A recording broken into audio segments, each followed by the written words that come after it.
This is not going to be in the video, is it? No. Okay, free Luigi Mangione. You can't put that. I could definitely put it. In fact, I've put it. We have begun.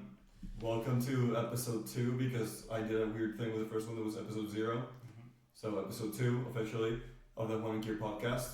We're going to try to make it weekly from now on. We will achieve it as well. Yes. But probably some of them might be like pre-recorded then, because like if one of us travels or something, we'll try to do like 2 1 week so that we have like one leftover for the next week and stuff like that. But that's the idea like going forward. And yeah, this week, like, I mean, the thing about doing it like month to month is that you're really like, there's a lot of news, unfortunately, that happens.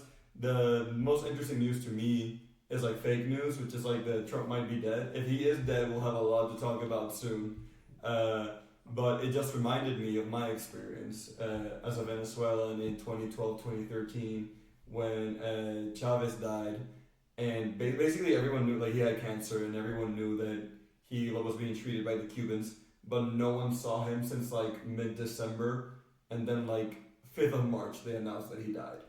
But no one saw him during this time. And so like there was a rumor like late December, like almost in January, that like December 28th or something, that Chavez had died, but just that they hadn't shown him. And fair enough, no one showed his body like at all or anything for like 2 months, so maybe he did die. And like obviously we will never know this, because it's like the Cuban and Venezuelan governments were trying to hide it if it did happen. And if not, he died at the time they said, but he was just in such a bad state that they didn't want to show it. But it did remind me of the Venezuela situation, and also remind me that as a Venezuelan, I should probably talk about the current Venezuela situation, which I want to give a little bit of background on, like, because I consume some like leftist media, and like this is the one thing that I can't support, that makes me mad every time, like their lack of understanding of the Venezuela situation. And so I wanted to give like some short history of like why we're in a dictatorship, and it's basically confirmed. It's not even basically, it's confirmed. And it's essentially that basically we're a democracy from like Chavez won, the Chavismo, the PSUV, which is the Socialist Party. They won power in 99 and started ruling from 2000 forward. And they won the election in 2006 again. Then they did a referendum for like, you can be elected as many times as you want, like 2008-ish.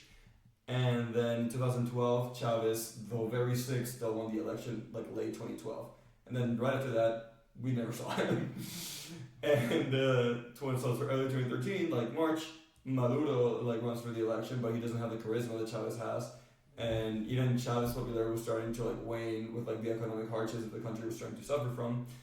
And so the opposition contends that through like statistics that I've never really looked at these, but like they're people that I trust and I think are intelligent, that like basically like Maduro lost and they just lied about the numbers.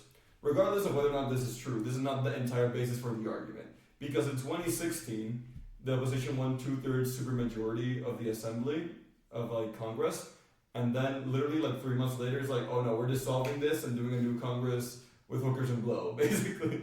Right? It's like they literally just dissolved Congress and made a new one, which was all PSUV instead of the 2/3 opposition supermajority. So that is without a doubt in existence, we're in a dictatorship, because like the will of the people was just completely overturned for no reason. And then 2018, the opposition was like, okay, we're not going to participate because we know in a dictatorship, and so we're going to boycott it, and we're not going to recognize your elections because they're going to be bullshit, because they have been bullshit, right? A lot, like the one with Congress and the one with the presidency. And so like they boycotted, and of course like Maduro won. Like, make no surprise, we boycotted it and he participated in it, and it's not like he has no support. He has like probably like 15-20% support, probably these days more close to 10%, but back in those days it was probably around there. And so obviously he won that election, but we claimed that it wasn't a free and fair election, which was true, but we also didn't participate in it, so I don't know how true you can say it is. And then we said that because there is like no legitimate precedent, we put this guy called Juan Guaido, who was like the leader of like the House of Representatives, basically put it that way, and said because he's the president of like this chamber, then the Constitution dictates that he's the president interim until there's a new election. And like obviously like the U.S. recognized him under Trump and all that. And I mean, I would argue that was the correct thing to do, but it's kind of like useless when they don't have the actual power of the military backing them. You know what I mean? It's like even though legally I would agree that it's the correct thing to do, practically it's stupid. You know, because like this person has no power, like basically zero influence about what actually takes place in government. And this was the president of the no longer recognized Congress, right? So it's like he was like the president of the Congress that was the true one, but it wasn't even a thing that had power over the country. Yeah. So it's like it was like double useless in the sense of like actual power being exerted. And they tried to do like a military coup where like the military apparently said like, oh, we're on your side, and then like a few squads started like to like shoot some military, but like it lasted half a day and nothing. It was a total disaster. Yeah. Like I'm completely fucking pissed at the Venezuelan opposition by how fucking shit they were. And maybe they're like they're probably good people in the sense that they wanted freedom and like for get the country back, but it was such a fucking sham that like everyone was mad about how it was done. And then recently, like 2023, because there were going to be 2024 elections last year, this candidate called Machado, which has been like basically the person that's been like the most coherent in the opposition the whole time. It's like, we live in a dictatorship, we can't like compromise with these people, like they're just gonna cheat and whatever, we have to just win the votes and all that. Like she got inhabilitated for no fucking reason, just like the government's like, oh, you can't run, and it's like, okay, we're gonna put this other guy that like is less popular, but like fuck it, we have to put someone else other than me because like they're not even gonna put my face or name in the ballots, right?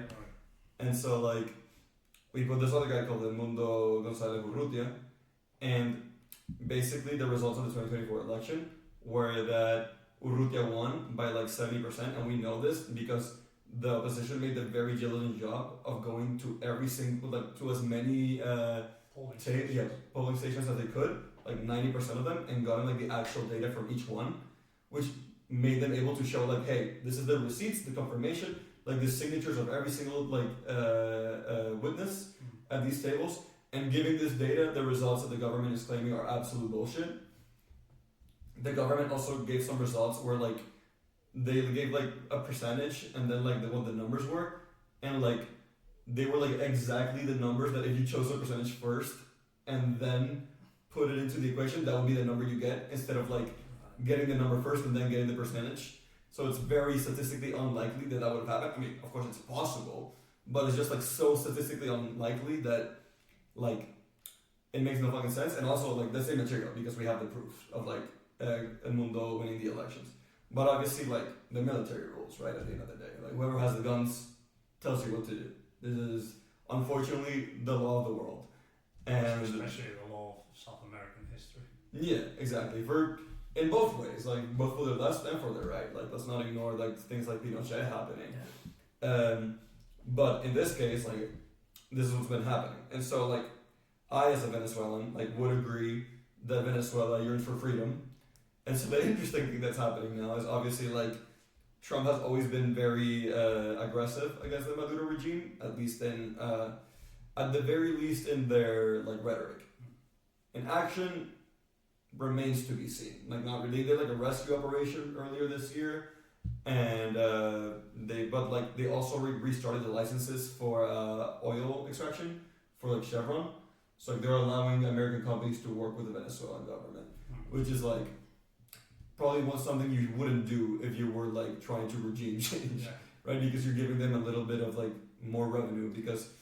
I mean, it's a lifeline at this point. Yeah, so like the socialists have destroyed like basically everyone that was good at their job. They fired from like the oil reserves, and so like they reduced the capacity to produce oil by like 2/3, and so like they destroyed the whole fucking thing. And I'm not saying that like government oil companies can't work. Like I'm sure they work in Norway and stuff like that. But this government just happens to be a criminal government before a socialist government. Like whether or not they give free stuff to people, yeah, sometimes they do, but they're criminals first, socialists second, right? For me, socialism is the excuse. Like, again, I'm not a socialist, but like they're definitely enriching their own pockets, which is like, if you're doing that as a socialist, you're no longer a socialist, in my opinion. I mean, like, regardless of whether or not you can have true socialism. That's a different argument. I'm not going to argue that. But basically, these guys are complete criminals. They can't fucking manage anything. They fucked everything up. But like presumably they're being given a lifeline here by the U.S. government.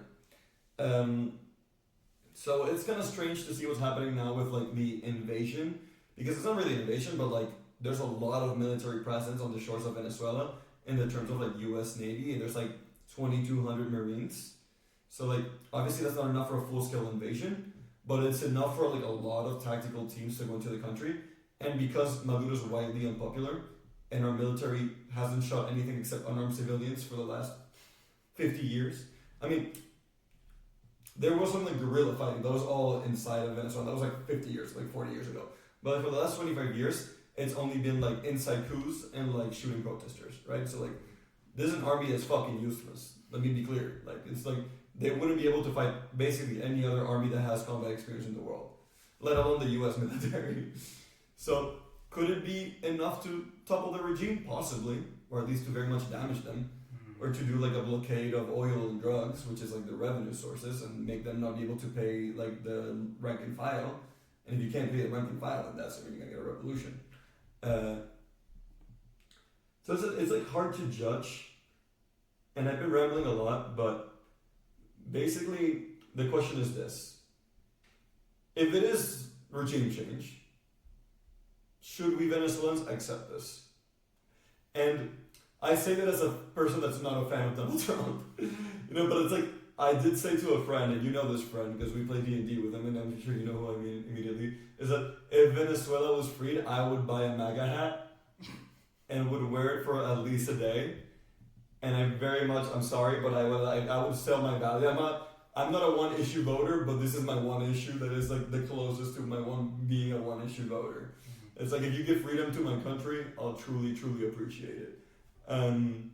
But I think, like, I watched this documentary a few months ago, and I want to if you think there's any life in this parallel, do you know like what Finland did during the World War II? Like, could you explain it if you? Well, you mean the case of Quisling, I believe it was. Quisling? I'm not sure what you. I believe Finland during the war. No. World War II. Yeah. They turned kind of.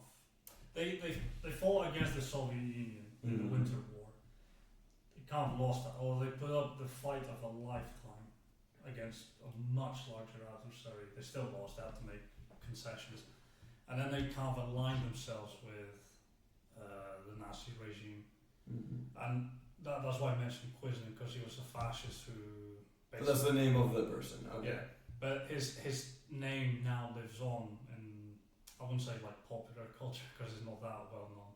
But if you call someone a Quisling, it means a turncoat, kind of like Benedict Arnold in the US. Okay. He was in the Revolutionary War. He allied with the British against the Americans. If you call someone a Benedict Arnold, it means a traitor. So I guess what you're trying to bring up with this is kind of, is it worth maybe trying to ally with someone you might not agree with? Exactly. That's what I'm putting down here, because it's like, I saw this documentary and it's like, like Finland was arguably like against this really powerful enemy that they had this long history of war, right? Because like Russia before, like during the Tsars and before them, had always been like this imperial power trying to like take territory from Finland, Poland, to the south, in every fucking direction, really. These guys were expansionists, to say the least. And basically they were like, well, these guys want to attack us and invade us, and like they felt they had no option but to ally themselves with the only power that would help them, which in this case was their like enemy of your enemy is your friend kind of situation, because like the Germans were fighting the Soviet Union, and it's like, well, if the Nazis can help us, let's align ourselves with the Nazis. And then like when the Nazis were gonna lose, they betrayed the Nazis afterwards, right? They kind of like, I mean, they didn't do much, but they harried them a little bit. It was like these guys were trying to like run away, stuff like that. At least that's what I've heard. But basically, it's like doing a deal with the devil, essentially, and that's kind of like the parallel that I'm drawing here. And I think it's a very fine balance that you have to draw between actually becoming Nazis, right? Like, I feel like there's like statistics that I see that like Finland's like one of the most racist countries or something like that. I mean, I don't know if that's bullshit. The Finns I've met have been great people. They've been really nice people. They've spoken like 5 different languages, and I feel like that's not something a racist would do. But that's like I've seen stuff like that, and so it's like my question is like, It's like if you do like take the public in this way, because you can't be like, oh yes, public, we're betraying these people, we're just pretending to like ally with them, right? You can't really say that as like the president, you're doing this move, right? Because it's like you're giving the game away, right? You can't give the game away. You have to appease them. That's the only way that you're gonna get their genuine support. And like, thankfully, this is a small enough podcast that I don't think will affect Venezuelan geopolitics. All right. For now. Yeah, I really hope Marco Rubio is not listening to this. But and if it is, well, I guess we have some power, you know, that we can leverage in other ways. So maybe we should hope for it. They'll bring But us to the peace. for my own one issue voting, I hope he's not listening to this. But what I'm saying is like, do you think like this is a valuable strategy? That it does make sense that you can like ally yourself with this? And I would like to say that as much as I dislike Trump, I feel like they're going in a bad direction. They're obviously not Nazi Germany 1940s yet. Like obviously they're not putting 6 million Jews like in concentration camps. Like of course all the Seacut stuff is bad, like mass deportation stuff is bad, but like it's like baby stuff compared to what the Nazis did, right? But obviously it's like it's a direction, right? I'm not saying it couldn't be that. Like we should be like, you know, like if you have to wait for it to be that bad to do something about it, you should probably like try to anticipate like it actually becoming that bad. But I'm saying like, what do you think about like whether or not it's like a good game plan to like ally with this big power and then like try to like leverage their like goodwill towards you, but then try not to be like super dependent on them in case they turn fascistic? I mean, the idea of kind of regime change right now, I as a quite committed leftist, I've never liked the current Venezuelan administration, even if by all accounts they're supposedly socialist. You know, they're just a sham, really. They're a cartelistic government. I know, not cartelistic in the sense of like drug cartels, although they do also run drugs now apparently and in great quantities. But cartelistic as in any gifts, like you mentioned, to the public, it's in what political theories call like cartelistic practices, which means buying favor. Buying votes, yeah. But that's the least of the problems that they engage in, because every government does something like that. If it, to some extent, is it more blatantly dishonest? Yeah, it varies. But human rights violations, lack of democratic practices and accountability, like you said before, like it's official, like it's a dictatorship in everything but name. I would say in everything including name, it is a dictatorship. If you look at every single reliable metric that measures, say, political like freedoms, liberties, such as the Freedom House Index, Venezuela is consistently ranking like pretty low. Can you explain what that is? It's a very handy website that basically does reports on every single country. It has a list of, so like I think around 60 values, 4 categories where you can receive points out of 15. So 0 points being absolute worst, and then 15 being perfect in this category. So it goes by political freedom, or like democratic, freedom of expression, protesting and stuff like that. Yeah. Or then how the elections are run, or if there's an election, then you just get 0. Yeah. But it's not just about running elections. Like it has to be what in political science would be free and fair elections. So you can't. Or like international observers, making sure that international observers, I don't think is necessarily a requirement. It does help, but you can have free and fair elections without international observers. It's just, you know, obviously it helps lend credence. Yeah. Like if obviously people can report on it. Venezuela lacks a lot of these things. And the last time I saw these statistics, because I did study a bit like Venezuelan democracy back in like 2018, there was already widespread reports of like ballot stuffing, voter intimidation, candidate harassment. I mean, now it's probably even worse. So I think going back to now, is the idea of some of the, say, I don't know if overthrowing would be the right word, but maybe at this point it would be. I guess it would be. Like, there's no need to like sugarcoat it. That's like, like rhetoric-wise, that's basically what the U.S. government is implying. Action-wise, who knows? But rhetoric-wise, it's definitely what they're implying. Overthrowing the government right now in Venezuela, would I agree to it in principle? I probably would. My issue is more with how it's done, and then more importantly, I think, than how it's done, although we don't want to push that aside as well, is the consequences. Because I think there are examples from history about attempts to try and whether it be liberate, overthrow, or kind of impose your own government onto a foreign power. There's been a lot of cases of how it can go poorly, and I think the best example in recent memory is probably the failure of Iraq. And that was a war where the US, like this was a overthrowing of a government where the US fully dedicated its attention to, not very efficiently, but I mean, how many soldiers did they send over? Like a couple of million? And look at the disaster we've had now. Iraq is still in shambles, almost two decades later. The failure of the Iraqi invasion to actually establish like a long-lasting, stable democracy. And not, at this point, not even a democracy, just stability failed. To such an extent that the consequent, like all the people of Iraq, their problems spread outwards. Syria, Iran, I think parts of Yemen. ISIS would have never achieved what it achieved in like 2015, where it dominated a great part of the Middle East without Iraq. Because at that point Iraq was a failed state. And what thrives in failed states? Power-hungry players who have no opposition really to put a check on them. I don't think right now the US is seriously going to contemplate an invasion, because 2,000 Marines. No, an invasion. It couldn't be an invasion. Well, they could only do like assassination stuff like that. But at the same time, it's like I'm not. I believe there's like some dissatisfaction within like the young Chavismo, but I can't really judge like how to what extent that is, right? Because it's like.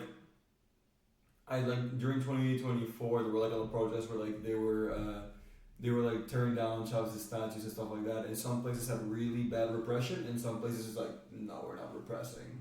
So it's like those places that like chose not to repress or do anything, like they're probably more amenable to regime change, or just like, hey, like whoever's the central government, we'd rather not mess with them, you know. It's like, and it's hard for me to judge like what kind of thing would happen. My belief with Venezuela is that we're like one of the least bellicose countries like ever, basically. Like we've had no international wars since independence, and like we did have a small, like I don't know how small, but like we had a civil war like 1850s, 1840s, I think. Actually no, I think it was a little bit later, but I don't think it was that bad of a civil war, if I remember correctly. I might be completely wrong. It might have been a really bad civil war, but if I remember correctly, it wasn't that bad a civil war. Nothing comes to mind from my studies. Yeah, it was like, it's not like the civil wars in the 1950s or 60s in Colombia, where it's like a lot of violence and stuff like that. We're very diverse people as well, so it's like I feel like we're one of the countries where it's like there are a lot of sons of immigrants, and I feel like in that way that's like why there's so much emigration as well, because it's like it's literally the sons and daughters of people who chose not to fight for their country and just run away, and then it's like, well, we did it again, you know what I mean? It's like we were all people that decided to leave their fucking mess in Europe or like anywhere else, and then we did it again, basically. And so like we love like the country that we lived in, but like probably wouldn't die for the soil, you know. So it'd be interesting in that way, especially because we're a new world country, right? So it's like most of our people, like most of the population, weren't like from the actual like soil.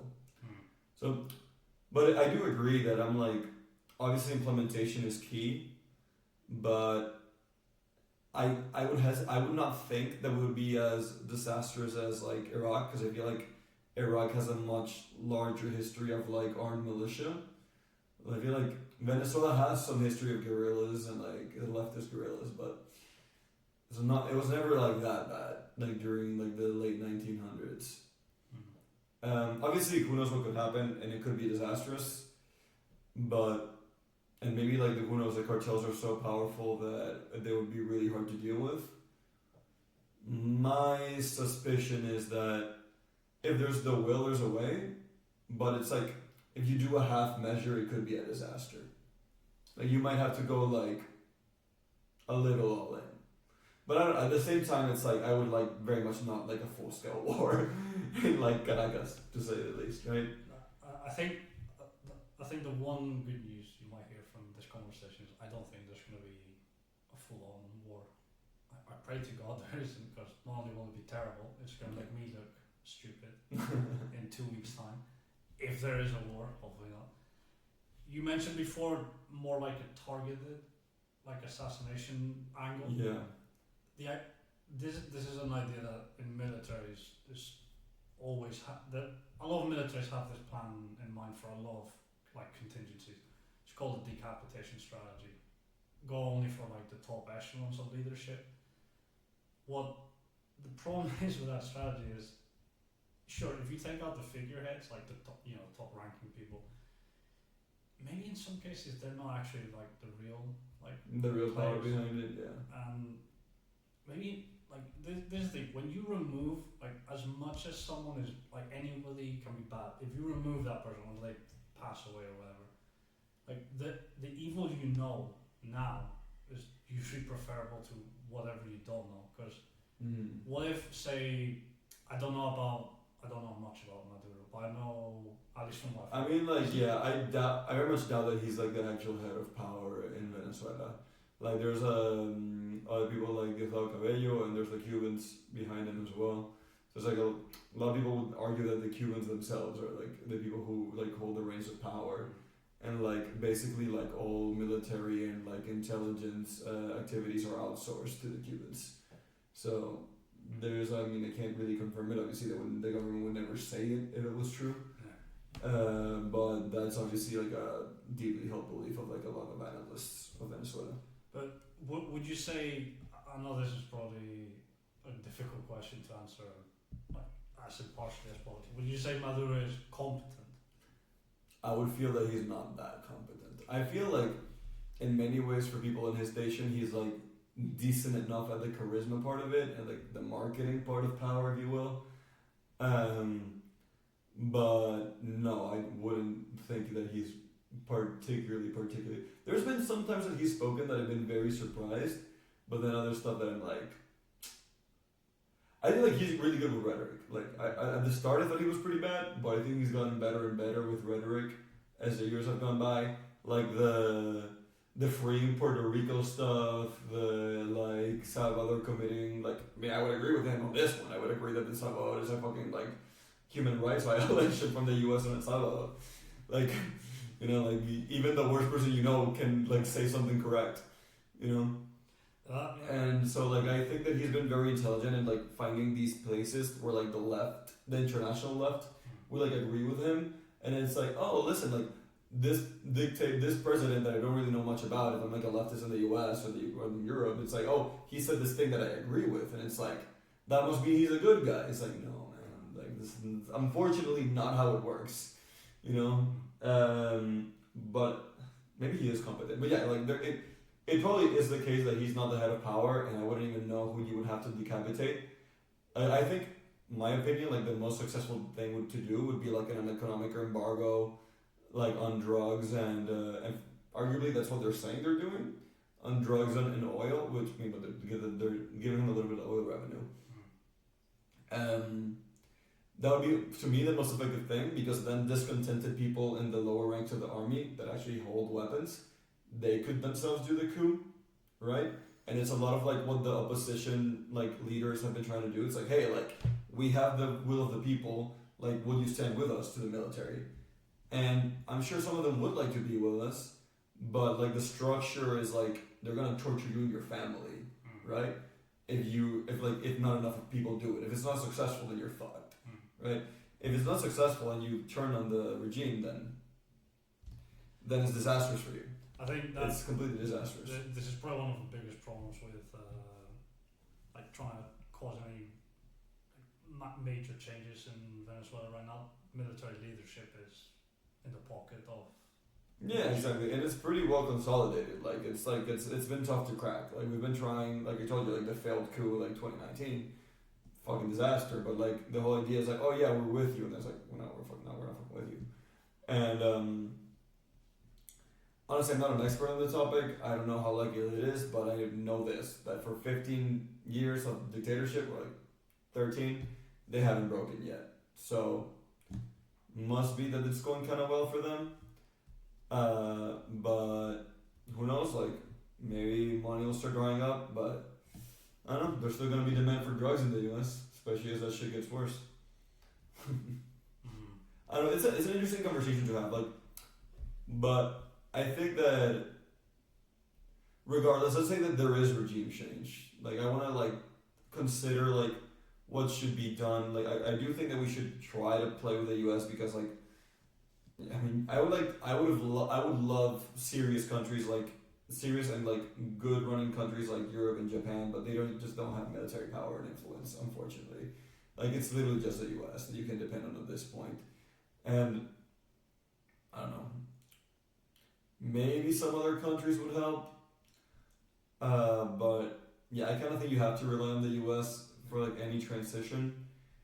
Hopefully, the U.S. doesn't become what it could seem to become under this Trump administration.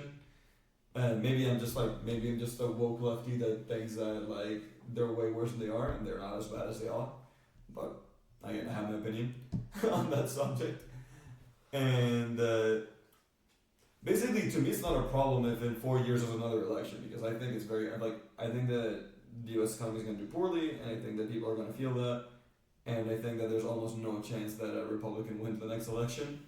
Unless it's like socially conservative but like progressive economic candidate, which there are very few of. But some of them are like starting to pop off in states like Nebraska and stuff like that. But like so far, there's absolutely no headwinds there. If somebody of that kind of like description actually won, it would be such a like outside margin. Like this would be a horse that have like 100 to 1 odds. Yeah, no, especially now. But I'm saying like, I think in general the next president will be more economically left, just because of like how like the reaction that Doge, like the disasters that Doge are gonna be, in my opinion, and the disaster. Well, they basically haven't saved any fucking money, just fired people, and the disaster that like I think the one big beautiful bill is gonna be. That's almost certain that like the next president is gonna be more lefty economic. Like how lefty economically, we'll see. Like I think Gavin Newsom down is basically the the thing, right? But yeah, because that's like basically like if we can write, let's say that like the regime change happens soon. So if we can write 3 years of Trump presidency, and then we get a new U.S. president, then it's like maybe that would be fine, right? Maybe that would be good. You know, if they allow the U.S. to have free and fair elections in 3.5 years, which I'm not sure is confirmed. I'm not sure it's confirmed, to be honest. But I think it's definitely something we should consider as Venezuelans. And I, when you see Venezuela on Twitter, like, a lot of people are like, "Oh, Venezuelans are gonna fight back," and Venezuelans are like, "No, kill these bastards," because it's like they're the guys that's fucking ruined their country, right? And I'm not gonna say they have no support. This is the other thing I worry about, like Venezuelan politics. Like I would be more liberal economically, like right wing to say that way, like in Venezuela, because I think like a lot of problems could be helped with like international investment. But we're also not a country like the U.S. and like how our citizens think. So it's like we can't go fully right. We can't go like. I feel like like something like Milei would be like likely, I think, but even Milei's popularity is like waning, like maybe more because of like some corruption rumors and stuff like that. But what I'm saying is like you do have to like if we're gonna be a democracy, and I hope we're gonna be a democracy, it's like you have to like keep the people that actually vote for Maduro at least not that angry, right? Because like. The calculations that we did, like with our own like things that we showed, is that 3 million people in the country still voted for Maduro, right? And that's 10% of the country, but like it's like 20% of the people that are still in the country, but it's like 10% of the international population of Venezuela. But 20% of the people that are still in the country. that's not a small percentage of people. That's a large percent of people that if like you do regime change, you're gonna be like, hey, you did a coup on us, right? Like our vote was turned around because they're probably pretty brainwashed into thinking that like their regime was saying that if they voted for Maduro, they must think that like the elections are fair, right? Because if not, it's like makes no sense to like, oh, this is a dictatorship and I'm voting for them. Maybe just because you want to get the stuff that they're giving for free, perhaps, but regardless, I think we should consider that there's going to be a large population that is not going to think like us and that we're going to have to manage, and that unless we want to be fucking fascists, which I don't want to be a fucking fascist, we're going to have to manage, and it's going to be a delicate situation. But I think it's interesting, and I if there's anyone in my public that is not Venezuelan, I want to educate them a little bit on the situation, because again, like I've seen leftists be like, oh my god, like we're really made in Venezuela like for no reason, like they're democracy, bro, like they're not democracy. Like a lot of Venezuelans would be happy with like a regime change, but I also see like the American point of view of whether or not they should do it is completely understandable to me too, right? Because it's like I want it, but like that doesn't mean you should do it, right? It might not be right for you, it might be right for me, but like what the fuck are you getting in return, right? Like I guess you're getting less immigrants from Venezuela, right? That's one thing that you would get if Venezuela gets better. But you mentioned like how a lot of like I'll say the international left, like amongst many countries here in Spain, there has been quite a few people who have, I don't know if like outright support it, but they've definitely shown quite a lot of favor to and like leniency towards some of the more darker sides of the current regime, and I don't know what it is, because to some extent, like I think you have to be quite blind to see like what's going on. Well, like people like Zapatero have moneyed interest in Venezuela. But like, this is the thing: people with money have a reason. Like as much as it's disgusting, they have a reason to prop it up. But your average, like say I don't know, like university student who's more or less left leaning, saying, oh well, like Venezuela, like oh the last defenders of. It's like you have to be blind, and I don't know if it's simply because like people are probably like people are ignorant or uneducated. Yeah, that's always a big factor. That would be my assumption. My other factor that makes me think some people support it is maybe it's just at this point. It's just like it's because they're standing up to the US, even if they're terrible. It's just because they're saying, "Oh look, at least there's one person who stands up against the capitalist." It's like you should pick your like. There's a lot of videos that I'm seeing like people hyping up like Narendra Modi for like not taking Trump's calls, and it's like, listen, I'm all for shitting on Trump, but like we're gonna really be like Narendra Modi's our guy. We're gonna be like Xi Jinping is our guy. We're gonna be like insert autocrat here is our guy because he's shitting on Trump. Like this is like. Obviously, it's like it's immaturity and childish to be like, oh, like this is my team, this is my. But at the same time, I understand like the want to do it, because if you don't have it, then like it starts to become complicated. Like because you can have friends that are like we have friends that in our D&T table we have friends that are very openly right and friends that are very openly left, but like we still fuck with each other. But obviously, like there's some conflict sometimes in conversation we avoid, obviously, and it's like. If you look at the nuance, then you will find conflict, right? Because it'll be like, oh, you're on this part, your team is wrong on this part, they're right on this part, and it's like when you, I mean, I don't want to say this on both sidesism, because there's like sometimes you just have like Nazis and like normal people, right? So like, I don't want to equate that. Oh, everyone has a point. I don't want to say that, right? That's also wrong. But what is true is that like you can't just be like, oh, left is right and right is right. You know what I mean? You have to be like consistent on what your values are and actually look at the evidence of what is taking place.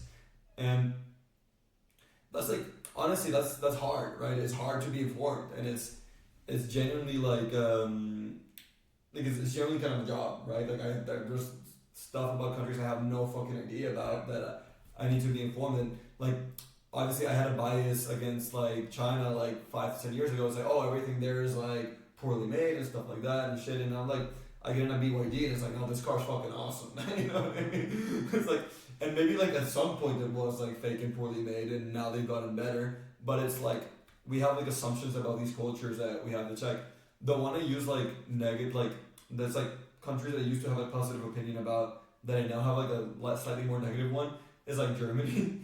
In the sense that Germany had like in my mind like a reputation for like really efficient engineering and stuff like that, and now I know it's like no, all their trains are shit, like all their airports don't run on time, and it's like there's like this reputational lag, right? It's like the truth of what our country is, and like what they actually are is like there's like a lag between how people learn, but also you have to look at the details. It's like hard. You have to be informed. You have to travel there, and I really want to go to China recently. One of our friends traveled there recently, and like his stories were like fucking amazing. I'm like, and I need to go there now and just like see like with my own eyes, feel what this country feels like. Hopefully, also go to like some rural places. Like events like that would be awesome. I'll take some pictures if I do go there. I think that probably won't be soon, but if I do go there, I'll take some pictures and post it on the podcast or something like that. But what I mean is like that. It's like, and this is the difficulty of like. The choice, it's like it goes back to the choice that the Finns made. It's like unfortunately life is not black and white, and sometimes you have to have bad bedfellows and deals with doubles. And like as much as we would like to be completely idealistic, at some point you have to wield force, right? It's like if you basically, I'm not gonna say that like England and European powers and America pre World War II were like all moral entities. I would not agree with that, but like. They were definitely less amoral than the Nazis. I'll say that much. And it's like they like the right thing from the start was obviously joining the war. I mean, I understand why people didn't want to do it, but like it was clearly the right thing from the start. This was an imperial power that was expansionist, and it's like, well, they're gonna keep fucking expanding unless you do something about it. And it's like, and it was only when the shores came to their countries that it's like, okay, we're going into this war, and. It would probably, save them a lot had they started doing that sooner, but it's obviously like it's understandable that you would be apprehensive to put your people in a war and waste their lives. But if you don't stop expansionist imperial powers, then like at the end of the day, you're gonna like see more death. Yeah. And like Churchill, I don't know if it's Churchill, but I think Churchill had this quote where it's like you can always bet on Americans to do the right thing after they've exhausted every other possibility. And like I think like that was probably true of Americans in like World War II, but it's like also true of like most people. Like it's like most people find the difficult choice hard until they have to do it, right? Until it's like their hand is forced and their hand is moved. A lot of people like I'm sure like the percentage of this is very small, but like some people would still shit on FDR for getting them into World War II, but it's like, bro, you had to. If you hadn't joined that war, I think the outcry would have been larger. Like, how can you let a foreign power? Well, like basically, you could have fought Japan and not fought Germany, for example, right? Because it's like they had to fight Japan. Japan attacked them, but it's like, but basically like this is the, and it's like like there are like hard choices, and if the world continues to go on a downwards trend where like people become more isolationist and less dependent on each other, and like tensions rise, as is happening right now, in my opinion, with like Russia, Ukraine, and Israel, Palestine, and Israel, everyone, because they killed the prime minister of Yemen like a few days ago. Regardless of like, again, I won't say the Israelites have become like Nazis yet. They're far from the Israelites, like the Israel government. Yeah. What I'm saying is like, but what I will say is like, hey, like current death toll like at 100K. It's like what's the number when we're gonna start to get worried? And it's 100K is well, yes, but an understatement. I want to be like as like generous as possible. Maybe I shouldn't be, but I want to be like at least as generous as possible. I think like the masturbation is going to lead to a lot more deaths than that. But let's give them the willingness that maybe they'll end it tomorrow. They won't. But if they do end it tomorrow and they do allow Aiden, maybe they stop there. I meant more those statistics, like the 100K rough figure, is being. I think there's evidence to believe that it's being underreported. Yeah, it's very possible. Like I'm not. The number is very nebulous, but let's say that it's definitely below the 6 million that Germans killed, right? But what I'm saying is like they're like bombing Lebanon. Well, like they're bombing Lebanon less now than the Hezbollah is dead, but like they're bombing Syria, they bombed Iran, they bombed Yemen, and these are a lot of countries that I don't fucking love, right? We've had discussions about whether the new president of Syria, or whatever he is, he's not president yet because he's not been elected, but like whether or not he will be better or not than Assad. Hopefully he is. He was a former Al-Qaeda guy. Who knows? But regardless of like your point of view on these governments, which I mean I don't love the Iranian government. I don't love Hezbollah. Like what is true is that they are killing innocent people in the wake of it, and they are stoking the fires of war. Regardless of like whether or not those targets are valid targets, they're stoking the fires of war. And I see this, and I'm like, hey, we might have serious questions and tough things to face in the future. And like, are we gonna be like England and the U.S. that took a lot of time to like join these conflicts and like do something about it? It's like I would rather not send people to war in Ukraine, but it's like if Russia's gonna be an expansionist power for the foreseeable future, can we really force to allow that? Like, right? It's like they've been like I would say that the West has done a good job like stopping their advance as much as they have, with like in the sense of like giving Ukraine a fighting chance. Because honestly, without any support, Ukraine would have been gone in like a few months. Mm-hmm. No, probably, almost certainly. But at the same time, we're like not solving the issue. We're just kind of kicking the can down the road. And obviously, solving the issue would look ugly. We don't want to fucking like invade Kremlin.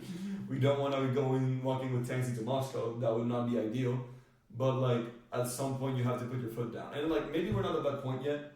But we're getting closer and closer to realities like that. China invade Taiwan, and they make all the fucking good semiconductors in the world, and it's basically a leading industry in the world. And it's like probably the U.S. is gonna fight that because TSMC opened factories in America, and they were like, you have no skilled workers. They can open like we have more skilled workers in Taiwan that are willing to work for half the pay grade. I think I saw somewhere like an attempt by the U.S. to try and like make their own kind of semiconductors facilities out of Taiwan.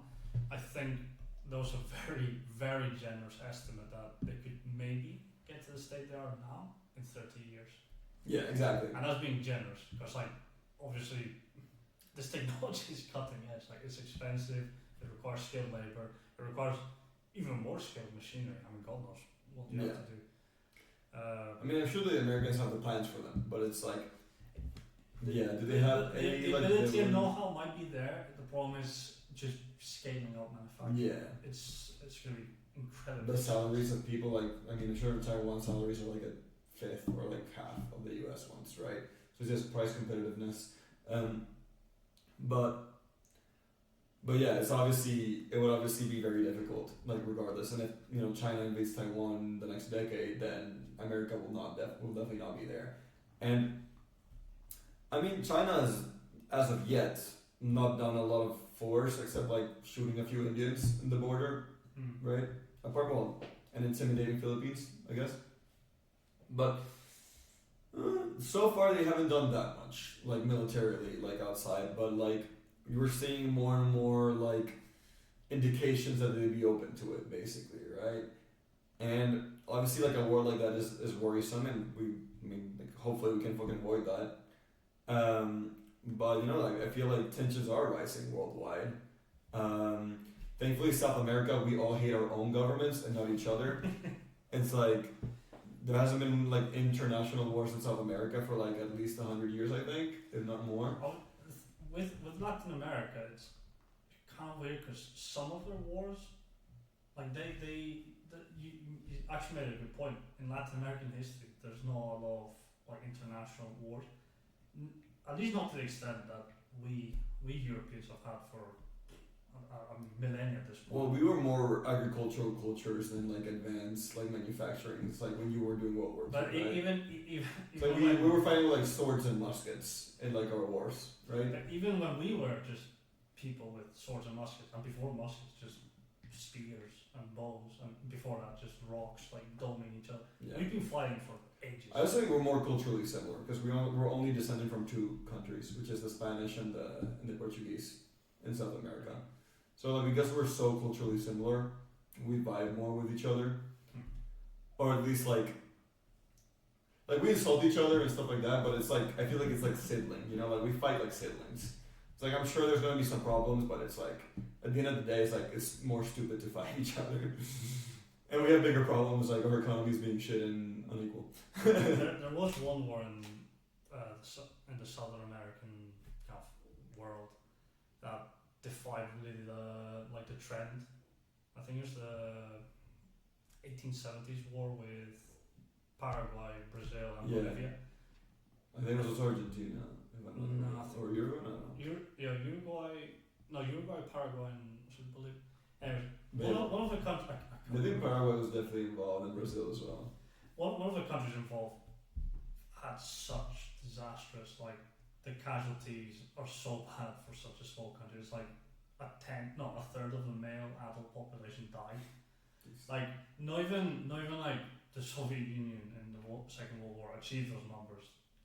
In percentages, no. In absolute numbers, like millions. But like a third of the adult male population. That's like, that's at that point like apocalyptic. Women really had their pick of the bunch back then. No, it's not. Actually, that wasn't the case. I think what happens was the complete opposite. There was demand, like so much competition for the men. Oh yeah, that's right. That's the opposite. Because there's like fewer men, which means like men can be more picky. Yeah. Yeah, and that's supply and demand. Sorry, I got it completely wrong. I mean, look, I'm not saying this is the best advice for the lonely males of the 21st century. We should each have like everyone has a 1v1. Like all the men have a 1v1. One dies, one lives, and then like your prospects just go through the roof. I think to bring it back a bit to the situation with Venezuela, whether it be a full-on war / invasion, a more targeted kind of assassination, decapitation strategy, or it just be like propping up like a more legitimate candidate on the other side. I don't know what the future will hold. What concerns me more is not so much how it's done, but like what will lead afterwards, like what it will lead to. Because I think at this point the problem is with Venezuela is you have a heavily entrenched power like regime with backed up by the military, who also, obviously the military is being paid off. They're happy because they're making money or they're being given. Yeah, they're basically the military is like the cartel, basically. So you have these two factions that obviously are heavily dependent on each other, and they're being rewarded for it. There's no way that either of these two are gonna suddenly split apart because it's death. Yeah, like the only possible that which we've offered them like open amnesty. It's like, hey, we just don't want your power. We will forgive all your crimes.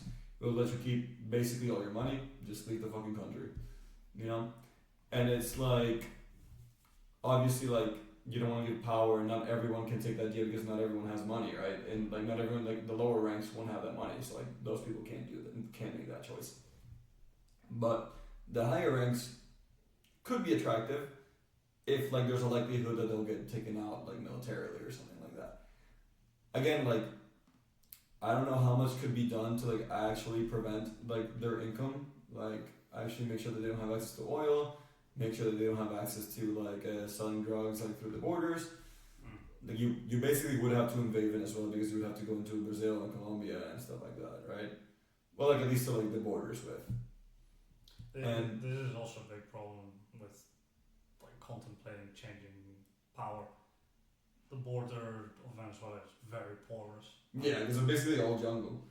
I mean, it's like the southern border is all jungle with Brazil, and then you have like mountains and you have like the mountains in Colombia, which is not as easy, but then you have like Zulia, which is pretty easy to cross as well.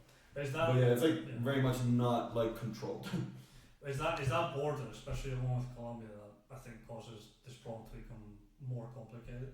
Because the Colombian-Venezuelan border has been used for years by mainly guerrillas. Yeah, like La FARC and whatever, like splinter cells. Which is this is the thing.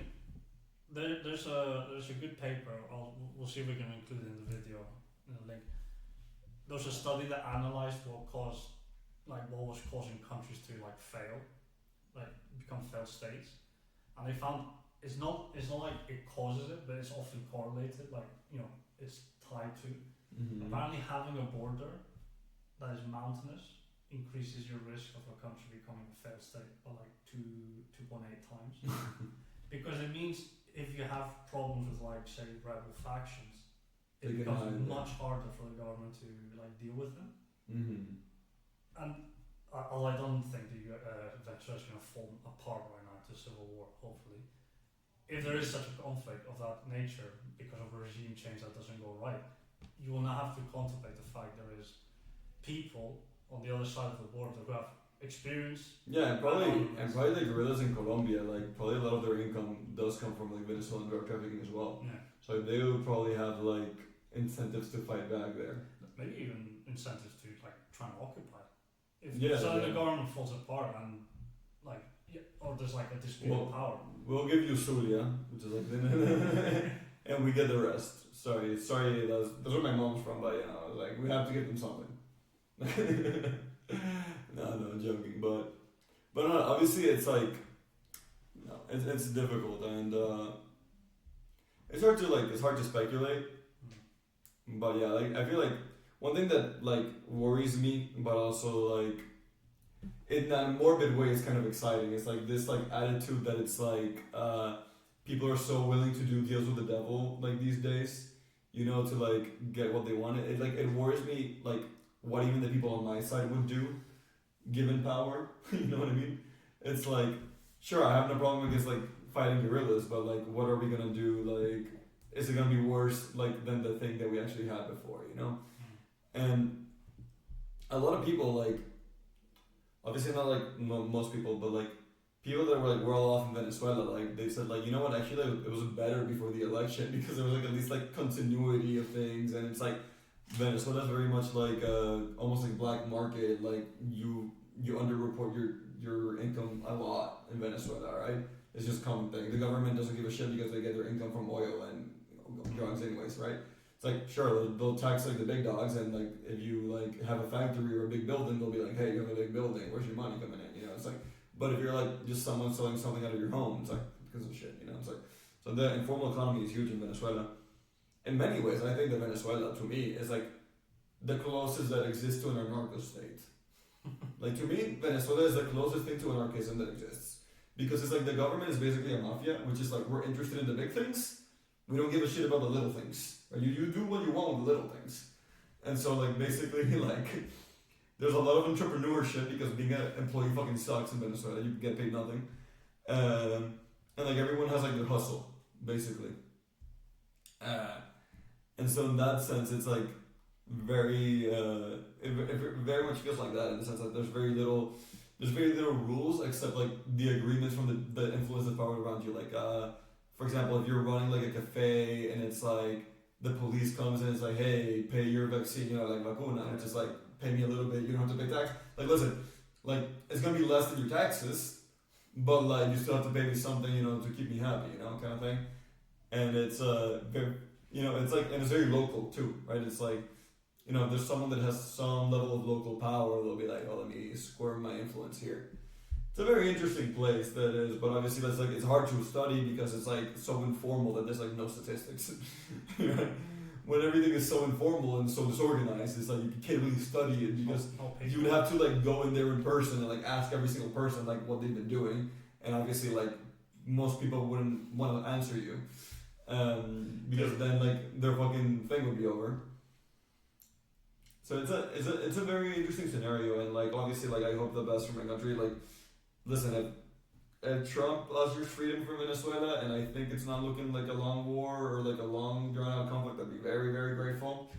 But yeah, obviously it remains to be seen whether or not that's achievable. As much as I sympathize with your plight, and I actually do, to an extent I will actually support some kind of armed intervention. Problem is, like conflicts and wars are like, yeah, like how like do we like obviously it's pure optimism in my part, in the sense that it's like there's a lot of things that could go wrong. I think there's reasons why it could work better in Venezuela, because Venezuela has always been more influenced by American culture than the Middle East has. Like baseball's like used to be the most popular sport, stuff like that. So we're closer to American culture than we are like. You need to explain that to me. How can baseball be the most? Yeah, we've won several World Cups of baseball. I'm not denying that it's taken hold. Well, basically, like the oil companies from the U.S. came early to Venezuela with the oil booms, and so there was a lot of like U.S. influence during like the early, like mid 1900s, in early 1930s to up, and so like a lot of like big U.S. companies came. There's like a lot of people moved from the U.S. to Venezuela because they could make more money. Like really, people moved from the U.S. to Venezuela during the 20th century. Like that's how like well Venezuela was doing in certain industries. It used to be the richest country in South America. Yeah, after Argentina fucked up, because Argentina was the richest country in South America, then they fucked up with Peron, and then like we fucked up later with everything. But no, this is the thing. I was just. But yeah, that's why our culture is, I think, would be more amenable to like American influence than like the Middle East would be, which I feel like just hasn't had that much American influence. I didn't ask before why baseball because I didn't know like the reasoning. I knew it. I just let you speak because it felt rude to cut you off, and it was good conversation for the camera. I meant baseball is boring. No, I agree. So I do not understand. Sorry to my fellow Venezuelans and Americans, but baseball is boring. It has to be said, man. It has to be said. It really has to be said. There's a reason why in baseball the biggest like corporate sponsor is beer. Like people only watch baseball because they're drunk. It's an excuse to drink. It's like permitted alcoholism. You know, like socially acceptable alcoholism. The thing is, the last time I remember, there is a case of like armed intervention in Venezuela, and it's from around the 1840s, 50s, and it's because Venezuela had they had to go on default on their international debts. Yeah, this caused a problem, obviously, with England, France, and the US to an extent, which is one of the few times the US has kind of disregarded its Monroe Doctrine of not allowing foreign powers to intervene and influence in the region for money. So I think they sent a couple of warships to the coast of Venezuela as a warning, like pay up. Yeah, I remember that with the English as well. Maybe more than the Americans, but it's like I think it's the English, the French, and the Americans. And the Dutch as well, because the Dutch had islands had like the Aruba, Bonaire, Curaçao. So I think the Dutch had and they obviously had Guyana. Well, because Guyana is an English colony. The one that's the one that's right next to Venezuela, the one that borders, is an English colony. Then there's Suriname, which is like more to the east, and that's a Dutch colony. But obviously there was like some Dutch influence as well. I mean, yeah, it would be interesting to like look up, and the history of Venezuela is really, really interesting. It's like this whole like colonial powers vying for the Americas. That sort of history is really interesting. The Caribbean history is fucking fascinating. I think that we would be more amenable just because our cultures are more similar. But obviously, it could be disastrous, and there's a long history of like capitalist, socialist conflict in Latin America, stoked by the U.S. and also stoked by the Soviet Union and Cuba, right? It's not like they were saints in all this. I mean, but yeah, it's really interesting to consider, and hopefully, if you're not Venezuelan or nothing, you learn. Even if you are Venezuelan, maybe you learn something. I think that's probably long enough. There's probably a long ass podcast today. I was just thinking maybe that's ending remark. And I studied in London for my university degree, and near where I used to live, there's a statue of Francisco de Miranda. Yeah. And I think if there's any consolation to be had from this, I'm assuming quite deep and annoying, touchy subject, is that if the statue of Francisco de Miranda is to remind us of anything, like there is possibility for change, and it might be in a long time, but it is there because Francisco de Miranda was in exile for quite a few years, and then he came back and created what is now the modern state of Venezuela. But it used to be, was it La Gran Bolivia, or was that more of a? No, La Gran Colombia. Oh, La Gran Colombia.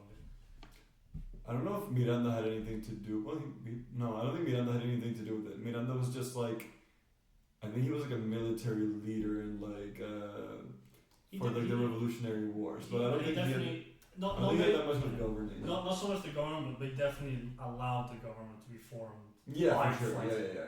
So I think. No, he was crucial in that.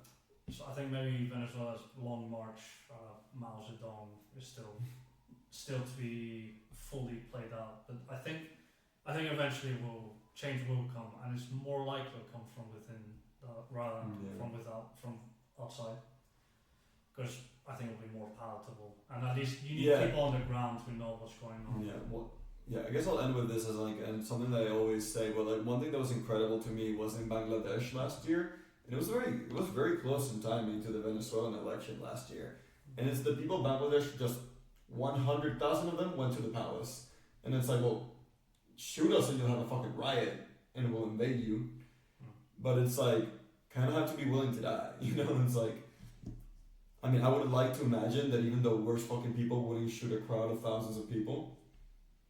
Maybe they would, but like, you know, you're gonna get anger from that, so you probably wouldn't want to do it regardless, right? And honestly, I think that the most effective thing would be for Venezuelans themselves to, you know, show up in mass in numbers. But it's hard for me to say like, oh, be willing to die, because I'm not gonna be willing to die. It's like, why should you? Like, fair enough. But I think like that would probably be the most effective thing. But yeah, I think that, as I said before, I think we're a flee first, fight second kind of society in Venezuela. You know, at least like physically and like with our lives on the line, because there's a lot of fighters with like their voice, and like a lot of journalists and politicians that have been super courageous. They've been tortured in the prisons. Like that truly does require fighting, but at the time of the day, like power is power, right? You need to get bodies in there and make sure that we free it. Yeah, I don't really know what the most likely way that it'll happen is.